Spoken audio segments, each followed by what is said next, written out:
Bitawan mo yan, baka papalo eh. Paano pre?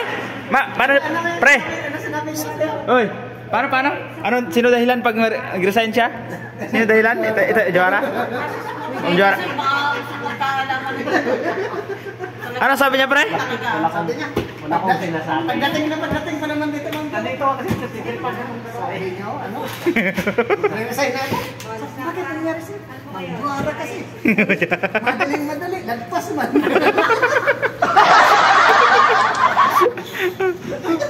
Sabi niya kasi, dito, hindi ko malalang kung saan kami kakanan o kakaliwa. Lagpas kami.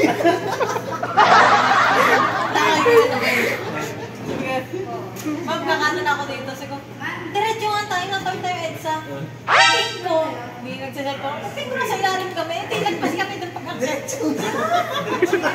Sabi ko kasi diretso, sabi ko, kala ko mo kasi kanan na ganun ka talaga kuya. Ano yung pala, lipat ka ng kanan na lane. Kala ko kasi kuya, lumilipad. Kaya ako, ikot na lang tayo. Bro, resign talaga to? Magre-resign na talaga. Sino talaga dahilan? Sino dahilan, Kuya Jason? Wala akong sinasabi. Wala akong sinasabi. May sinasabi ka pa sa'yo. May sinasabi ka mo. Pag ito, huwag kang maniwala yan. Meron pa isang witness. Isa lang matino. Sana yun? Yung isang witness natin nawawala dito. Wala eh. Kuya Jason, isa-isin mo ang desisyon mo sa buhay. Yung niwala talaga, walang problema sa akin. May bawi ah. Problema sa akin. Paano pre? Ano sabi mo? Ma'am Joara. Walang problema sa akin, mabait yan. Oo. Nagpapakain. Yun. Bakto. Oo. UTI ang inabot na ito sa akin. Puro soft drinks. Sarap lang yung pagkain ko lang.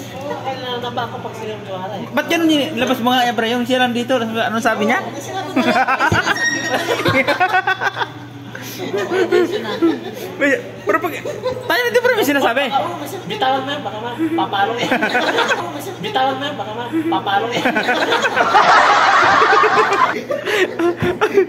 Delikado eh. Tutuloy sa laro. Kaya pala hindi sa mga pagsalita ng Subukan mo magsalita. Subukan mo magsalita. Kaya pala hindi makapagsalita. Kaya hawak na. Ay, hawak na eh. Ulit pre oh. Ano ba? Ito, mas mabigat to. Kaya pala magre-resign pre. Ano dahilan? Kalabas. Sabi pa naman nung nasa Skyway daw. Sabi, mamadali daw. Sabi, kung nakita ko lang anak ko, ganun ko na sana yung parang bilang. Malon eh.